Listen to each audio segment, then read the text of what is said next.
आप सभी का मैं आपके अपने यूट्यूब चैनल हिंदी ज्ञान पब्लिकेशन पे आप सभी का हार्दिक स्वागत और अभिनंदन करता हूँ। हम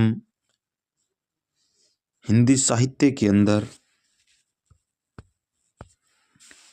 प्रश्नोत्तरी पढ़ रहे थे। हिंदी साहित्य का महाअभ्यास शुरू किया है और आज हम दूसरी आगे के प्रश्न यानी दूसरी क्लास हमारी शुरू है। ये क्लास आप सभी के लिए एक सिलेक्शन वाली क्लास रहने वाली है और ऐसे प्रश्न हैं इसमें जो महत्वपूर्ण हैं और पुरानी प्रतियोगी परीक्षा में पूछे गए प्रश्न हैं। तो आइए हम शुरू करते हैं बिना किसी देरी किए हुए। आज का हमारा जो पहला प्रश्न है आज हम पढ़ेंगे हिंदी साहित्य और महत्वपूर्ण आगे का प्रश्न 51 नंबर का जो प्रश्न है वो है कि हिंदी कोविद रत्नमाला का द्वितीय भाग कब निकाला था 1914 ईस्वी के अंदर। अगला प्रश्न, हिंदी साहित्य के कितने और कौन कौन से तत्व होते हैं। हिंदी साहित्य के 4 तत्व होते हैं भाव, बुद्धि, कल्पना और शैली। हमारा अगला प्रश्न है वह है कि साहित्य के कितने प्रकार होते हैं। साहित्य के कितने प्रकार होते हैं। 3 प्रकार होते हैं। अगला प्रश्न है हमारा वह है कि साहित्य में इति शब्द, साहित्य में इति होता है उसका अर्थ क्या होता है। इति का अर्थ समाप्त होता है। अगला प्रश्न है वो साहित्य में है का अर्थ क्या होता है। निश्चित, साहित्य के अंदर जो है इसका अर्थ है वो क्या होता है, अर्थ निश्चित होता है। अगला प्रश्न है इतिहास में आस का अर्थ होता है, आस का अर्थ होता है होना। इस प्रकार हम अगला प्रश्न है वह है कि इतिहास एक है जिसकी निश्चित रूप से समाप्ति हो चुकी है।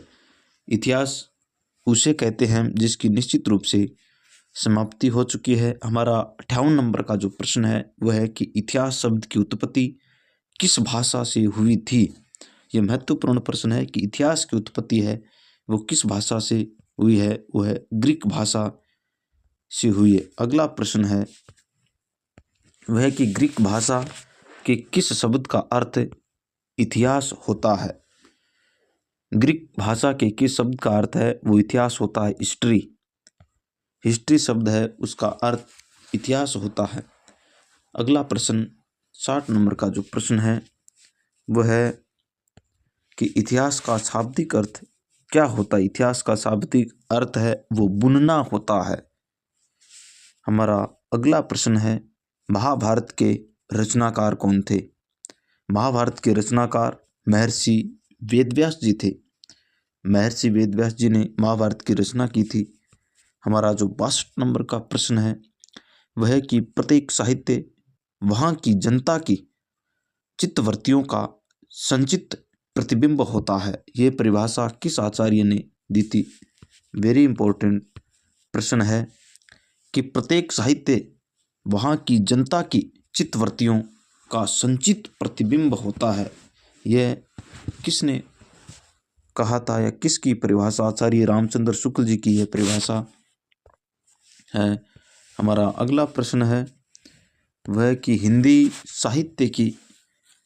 साहित्य लेखन की कितनी पद्धतियाँ या प्रणाली है। ये महत्वपूर्ण प्रश्न है कि पद्धतियाँ कितनी हैं और कौन कौन सी है।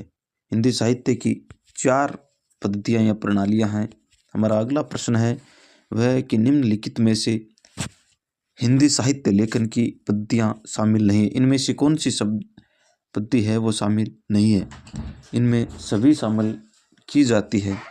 हमारी एक वर्णानुक्रम पद्धति, कालानुक्रम पद्धति, वैज्ञानिक और विधेयवादी पद्धति, चारों पद्धतियाँ हैं वो शामिल है। अगला प्रश्न है वह है कि हिंदी साहित्य लेखन की पद्धति जिसका नाम वर्णानुक्रम पद्धति या प्रणाली किसने दी थी। तो गारसा दत्तासी और शिव सेंगर ने जो वर्णानुक्रम पद्धति है वो गारसा दत्तासी और शिव सेंगर ने दी थी।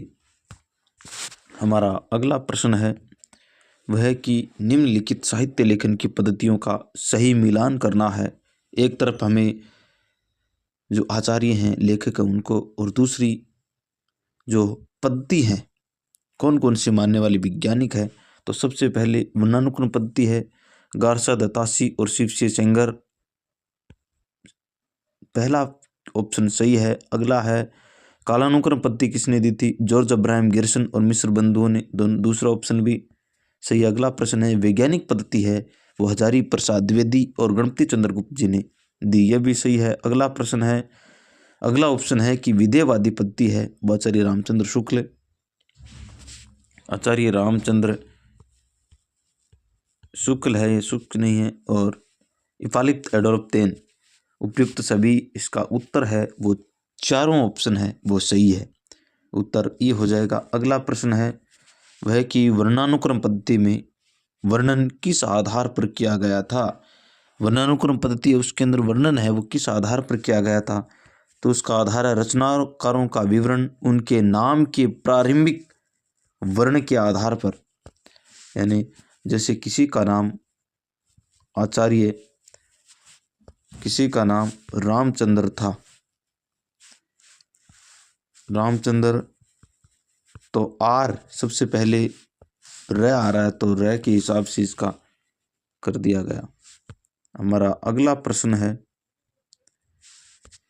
वह है कि वर्णानुक्रम पद्धति किसके समान मानी जाती है। शब्दकोश लेखन के समान आचार्य रामचंद्र शुक्ल ने वर्णानुक्रम पद्धति है इसको एक शब्दकोश लेखन के समान माना है।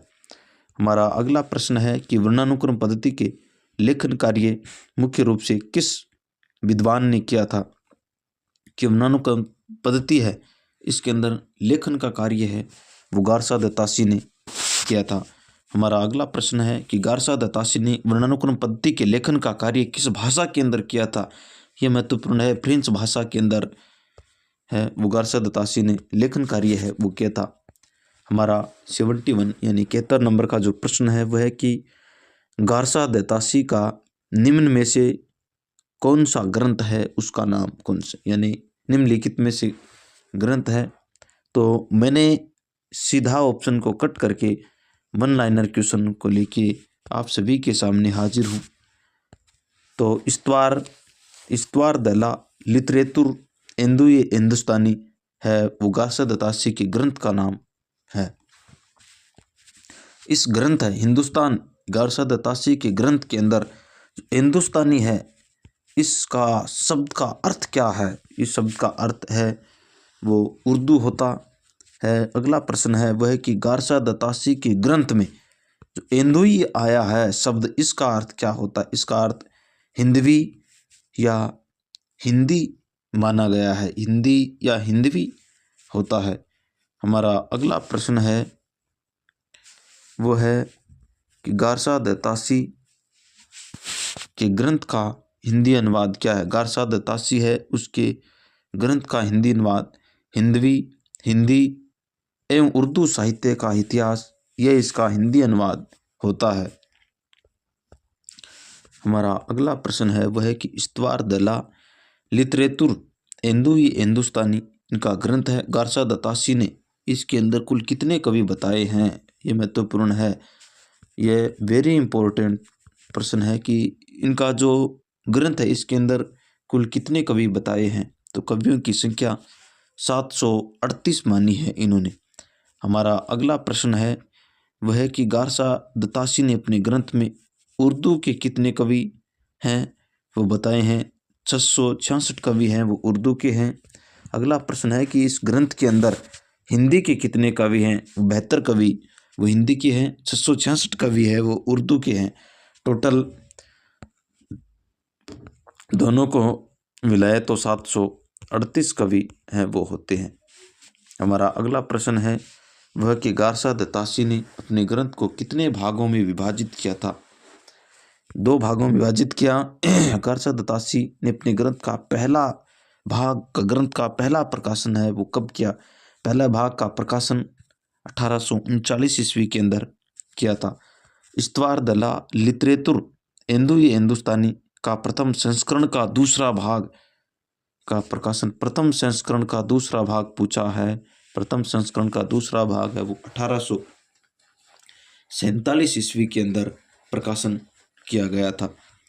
अगला प्रश्न है वो है कि गारसा दत्तासी ने अपने ग्रंथ इस्तवार दला लिटरेतुर हिंदुई हिंदुस्तानी का द्वितीय संस्करण का प्रकाशन, द्वितीय भाग का नहीं बल्कि द्वितीय संस्करण का प्रकाशन है वो 1877 ईस्वी के अंदर किया था। हमारा अगला प्रश्न है वो है कि इस्तवार दला लिटरेतुर हिंदुई हिंदुस्तानी का हिंदी अनुवाद किसके द्वारा किया गया था। ये प्रश्न है वो पहले पूछा गया है, डॉक्टर लक्ष्मी सागर वार्ष्णेय ने इनका अनुवाद किया था। हमारा अगला प्रश्न है वह है कि ग्रंथ जिसका नाम इस्तवार दला लिटरेतुर हिंदुई हिंदुस्तानी है का हिंदी अनुवाद डॉक्टर वार्ष्णेय ने कब व किस नाम से किया था। 1952 में हिंदुई साहित्य का इतिहास लिटरेतुर हिंदुई साहित्य का इतिहास 1952 ईस्वी के अंदर किया था। महत्वपूर्ण प्रश्न है। हमारा अगला प्रश्न है वो है हिंदी भाषा में लिखा गया प्रथम हिंदी साहित्य का इतिहास या ग्रंथ किसने व किसके द्वारा लिखा गया था। महेश दत्त शुक्ल के द्वारा ये लिखा गया था। हमारा अगला प्रश्न है वह है कि हिंदी भाषा में लिखा गया प्रथम हिंदी साहित्य का इतिहास ग्रंथ महेश दत्त शुक्ल ने किस नाम से लिखा था। भाषा काव्य संग्रह के नाम से इसका ग्रंथ है वो लिखा गया था, भाषा काव्य संग्रह। हमारा अगला प्रश्न है वह है कि महेश दत्त शुक्ल ने अपने ग्रंथ जिसका नाम भाषा काव्य संग्रह है का प्रकाशन कब एवं कहाँ से किया गया था। 1879 ईस्वी के अंदर नवल किशोर प्रेस लखनऊ के द्वारा, नवल किशोर प्रेस लखनऊ के द्वारा 1879 ईस्वी के अंदर इसका प्रकाशन किया गया था। हमारा अगला प्रश्न है कि हिंदी साहित्य इतिहास लेखन की जो वर्णानुक्रम पद्धति का दूसरा प्रयास है वह किसके द्वारा। शिव सिंह सेंगर के द्वारा किया गया था। शिव सिंह सेंगर के ग्रंथ का नाम शिव सिंह सरोज 1883 ईस्वी के अंदर लिखा गया था। शिव सिंह सेंगर के ग्रंथ का नाम, यह प्रश्न मिलान के रूप में फर्स्ट ग्रेड में पूछा गया था। हमारा अगला प्रश्न है कि किसी भारतीय के द्वारा लिखा गया हिंदी साहित्य का इतिहास कौन सा है। शिव सिंह सरोज और यह शिव सिंह सेंगर के द्वारा लिखा गया था। हमारा अगला प्रश्न है वह है कि शिव सिंह सरोज में कुल कितने कवियों का उल्लेख मिलता है। 838 या लगभग 1000 कवियों का वर्णन है इसके अंदर मिलता है। शिव सिंह सरोज का पहला प्रकाशन कब हुआ था। पहला प्रकाशन है वो 1878 ईस्वी के अंदर हुआ था। शिव सिंह सेंगर ने अपने ग्रंथ शिव सिंह सरोज का तीसरा प्रकाशन वो 1883 के अंदर यानी कब किया गया था, तो 1883 के अंदर इसका प्रकाशन किया गया था। हमारा अगला प्रश्न 93, शिव सिंह सरोज का सबसे अधिक चर्चित एवं बिकने वाला जिसका प्रकाशन यानी ग्रंथ है जिसका प्रकाशन 1926 ईस्वी में हुआ था वह कौन सा भाग था, तो इसका सातवां प्रकाशन किया गया था जो सबसे अधिक चर्चित हुआ और बिकने वाला हुआ था। हमारा अगला प्रश्न है वह है कि निम्नलिखित कथनों में सही को चुने जो वर्णानुक्रम पद्धति से संबंधित सही हो। वेरी इंपॉर्टेंट प्रश्न है। यह पद्धति सर्वाधिक प्राचीन और दोषपूर्ण पद्धति। पहला ऑप्शन है कि यह पद्धति है वो सर्वाधिक प्राचीन और दोषपूर्ण पद्धति है, बिल्कुल सही है।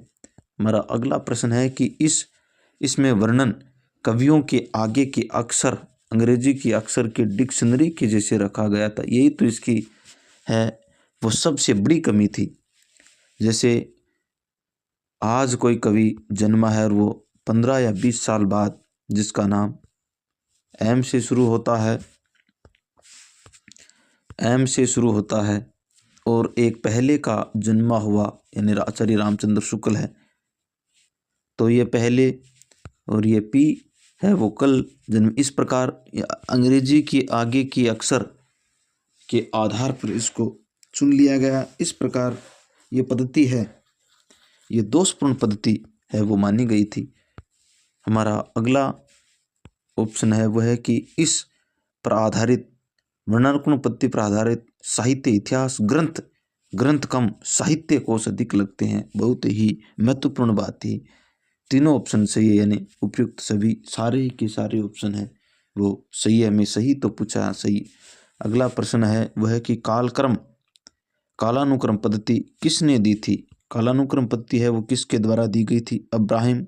जॉर्ज अब्राहम गिरसन और मिस्र बंधुओं के द्वारा कालानुक्रम पद्धति है वो दी गई। हमारा अगला प्रश्न है वह है कि कालानुक्रम पद्धति में किसे आधार बनाया गया? कवियों या लेखकों के जन्म काल को। हमारा अगला प्रश्न है कि सर्वप्रथम कालानुक्रम पद्धति की शुरुआत सर्वप्रथम किसके द्वारा दी गई थी? जॉर्ज अब्राहम गिरसन के द्वारा। जॉर्ज अब्राहम गिरसन ने सबसे पहले कालानुक्रम पद्धति की शुरुआत की। हमारा अगला प्रश्न है कि कालानुक्रम पद्धति की शुरुआत गिरसन ने किस ग्रंथ में की? यह महत्वपूर्ण प्रश्न है। The modern vernacular literature of Hindustan के अंदर इनके ग्रंथ का नाम the modern vernacular literature of Hindustan, इसके अंदर है वो गिरसन ने सबसे पहले है वो शुरुआत की थी। हमारा अगला प्रश्न है वह है कि जॉर्ज अब्राहम गिरसन ने the modern vernacular literature of Hindustan कब लिखा और किस भाषा के अंदर लिखा गया था? 1888 ईस्वी। भाषा थी अंग्रेजी। आज हम 100 तक ही करेंगे प्रश्न। हमारा अगला प्रश्न है वह है कि कालानुक्रम पद्धति का दूसरा प्रयास किसके द्वारा है वो किया गया था? कालानुक्रम पद्धति का दूसरा प्रयास है वो मिस्र बंधुओं के द्वारा किया गया और पहला प्रयास है वो जॉर्ज अब्राहम गिरसन के द्वारा किया गया था। तो इस प्रकार हम टोटल कल और आज 100 प्रश्न है वो कर चुके हैं। ये बाकी के प्रश्न हम अगली क्लास में करेंगे। तब तक के लिए आप सभी को धन्यवाद। मिलते हैं अगली कक्षा में।